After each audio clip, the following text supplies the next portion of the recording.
Hello friends, welcome back to Anvesha channel. आज हम लोग पढ़ेंगे कबीर ग्रंथावली। ठीक है, तो इस टॉपिक को हम लोग महत्वपूर्ण प्रश्नों को देखेंगे। तो ये जो कबीर ग्रंथावली है, इनके संपादक कौन थे?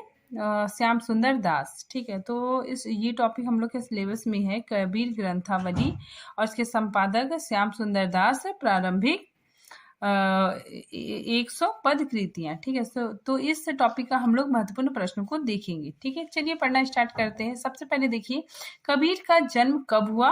तो संवत 1455। ठीक है, अगर हम इसको ईस्वी में चेंज करेंगे तो कितना हो जाएगा? 1398।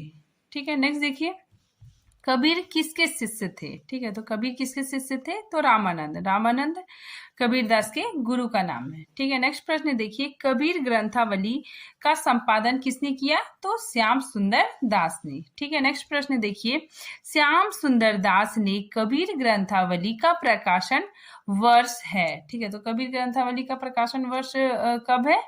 1928 ईस्वी। ठीक है, नेक्स्ट प्रश्न देखिए, कबीर ग्रंथावली की रचना कब हुई थी? तो 1504 ईस्वी में। ठीक है, काफी इंपॉर्टेंट है ये सारे क्वेश्चंस। ठीक है, नेक्स्ट देखिए, कबीर की साखियों में कितने अंग है? ठीक है, ये देखिए, ये काफी इंपॉर्टेंट है।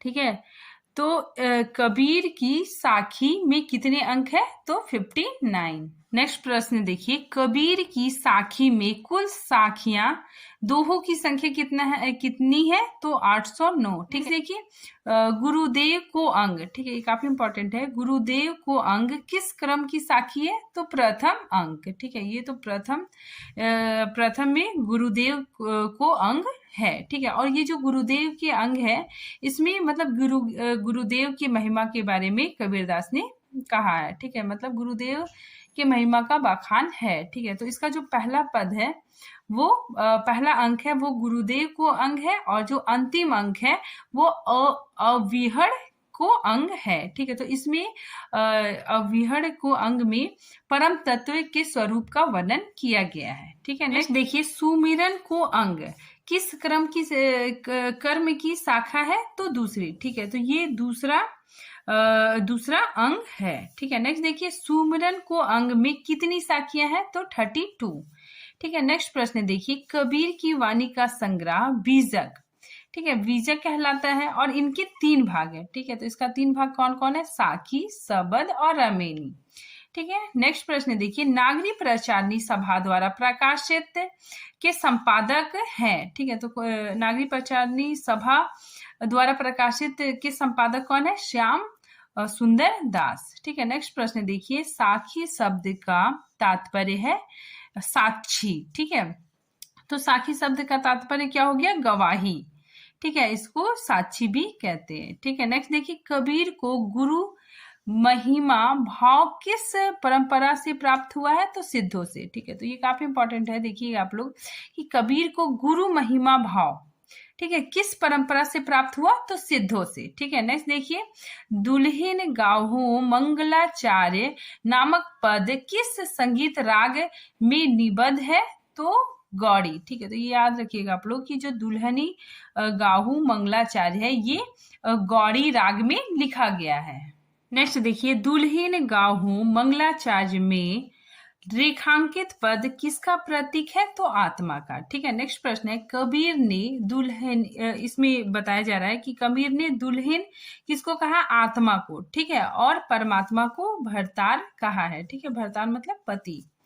ठीक है, नेक्स्ट देखिए, कबीर ने इस संसार में सबसे निकट संबंधी बताया है। ठीक है, तो सबसे निकट संबंधी किसे बताया कबीर ने? तो गुरु को। ठीक है, नेक्स्ट प्रश्न देखिए, कबीर ने सर्वश्रेष्ठ जाति बताई है। ठीक है, तो कबीर की दृष्टि में सर्वश्रेष्ठ जाति इन्होंने किसको बताई है? प्रभु भक्त की जाति।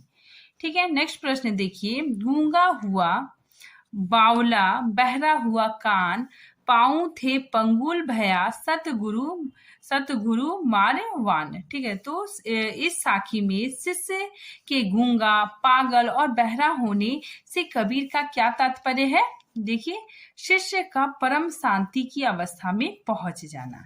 ठीक है, नेक्स्ट प्रश्न देखिए, सतगुरु की प्राप्ति के लिए कबीर आवश्यक मानते हैं। ठीक है, तो कबीर किसको आवश्यक मानते हैं? तो भागवत कृपा को। नेक्स्ट देखिए, कबीर के अनुसार उनकी दुर्बलताओं को समाप्त कर उसे मनुष्य से देवता किसने बना दिया? तो सदगुरु ने। ठीक है, नेक्स्ट देखिए, सदगुरु का शब्द वान लगते ही कबीर पर क्या असर हुआ? उनका अहम भाव समाप्त हो गया। ठीक है, नेक्स्ट देखिए, कबीर के अनुसार माया दीप से कौन उबारता है? तो सदगुरु।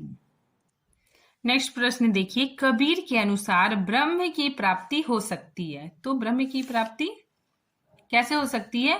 अहम भाव को समाप्त करके। ठीक है, नेक्स्ट प्रश्न देखिए, कबीर ने गुरु को क्या माना है? तो कबीर ने गुरु को सच्चा सूरवीर माना है। ठीक है, नेक्स्ट प्रश्न देखिए, कबीर के समस्त दुख किसने दूर किए हैं? तो सदगुरु ने। ठीक है, नेक्स्ट प्रश्न देखिए, कबीर के अनुसार मनुष्य का कल्याण हो सकता है। ठीक है, मनुष्य का कल्याण कैसे हो सकता है? राम नाम का स्मरण करने से। ठीक है, नेक्स्ट प्रश्न देखिए, कस्तूरी कुंडली बसे मृग ढूंढे बन माही। ठीक है, यह बात कबीर ने क्या क्या करने के लिए कहा है? मतलब इस बात का बात को कहने का क्या अर्थ है?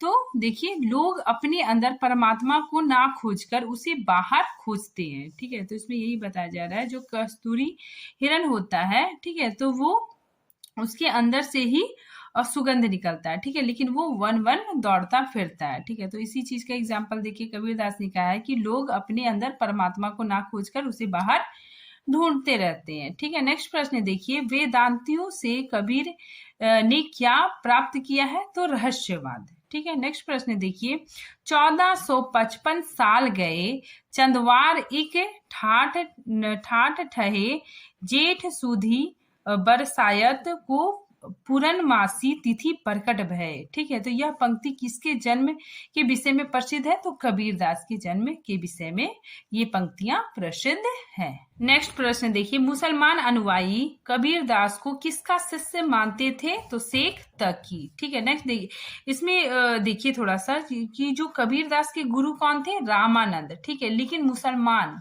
ठीक है, मुसलमान मानते थे कि कबीरदास के गुरु कौन है? शेख तकी। ठीक है, और शेख तकी कौन थे? सूफी फकीर थे। ठीक है, फिर देखिए, आध्यात्व की धारणा। ठीक है, तो आध्यात्व कबीरदास ने कहाँ से धारण किया था? तो वेदांत और ब्रह्म से इनको मिला था। ठीक है, नेक्स्ट देखिए, कबीर ग्रंथावली।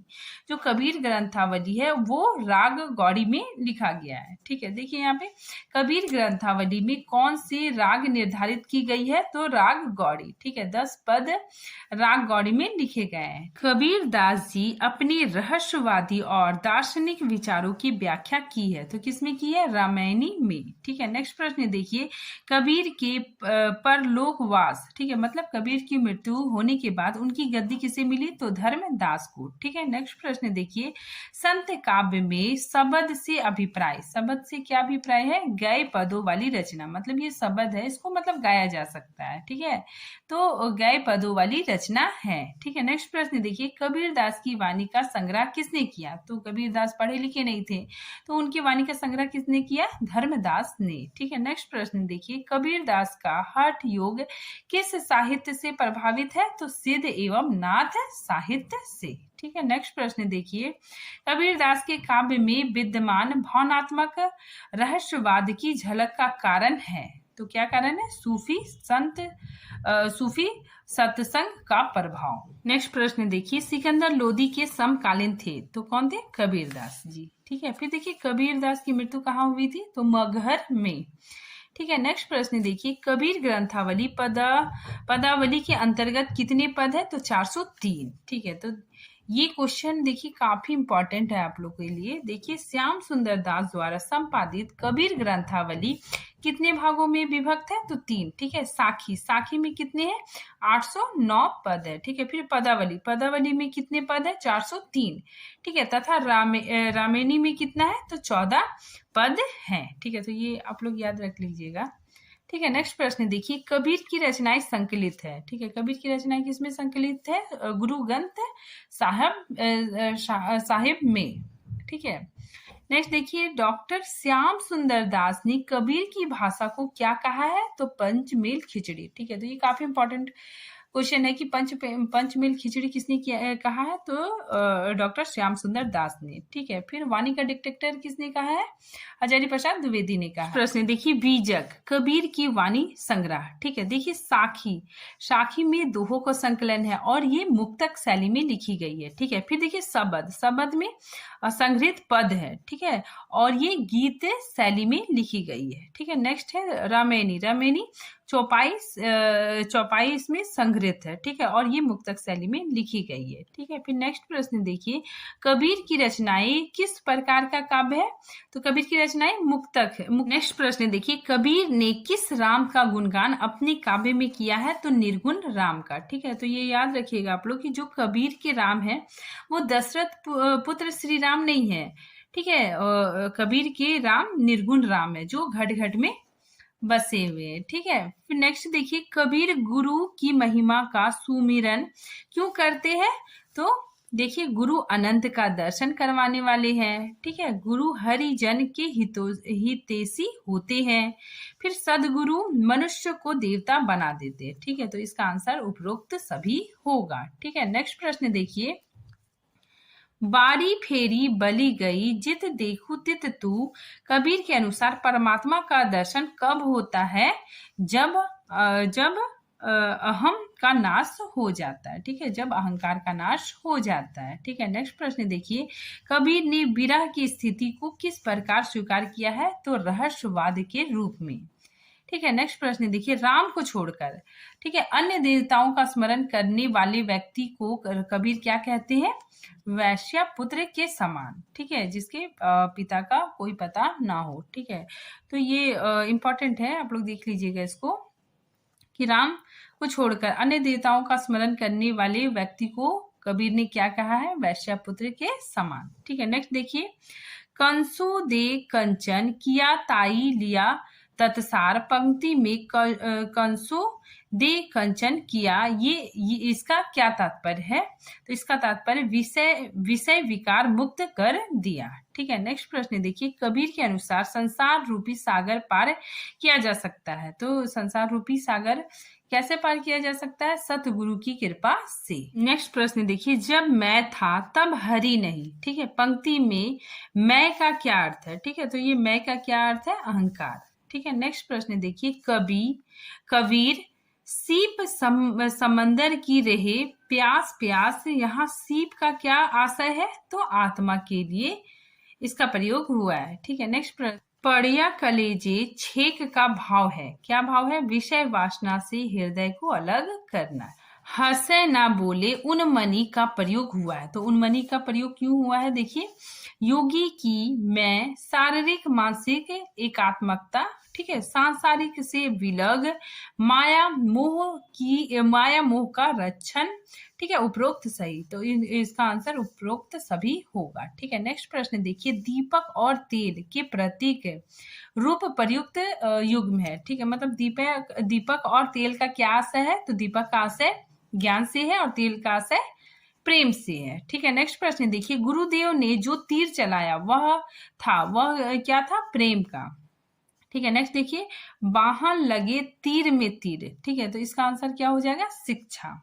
ठीक है, नेक्स्ट प्रश्न देखिए, रामचंद्र शुक्ल जी के अनुसार साधुकड़ी का अर्थ किन भाषाओं का मेल है, तो राजस्थानी, पंजाबी और खड़ी बोली। ठीक है, तो आज ये टॉपिक यहीं पे खत्म होता है, मिलते हैं नेक्स्ट टॉपिक के साथ। ठीक है, तब तक के लिए थैंक यू।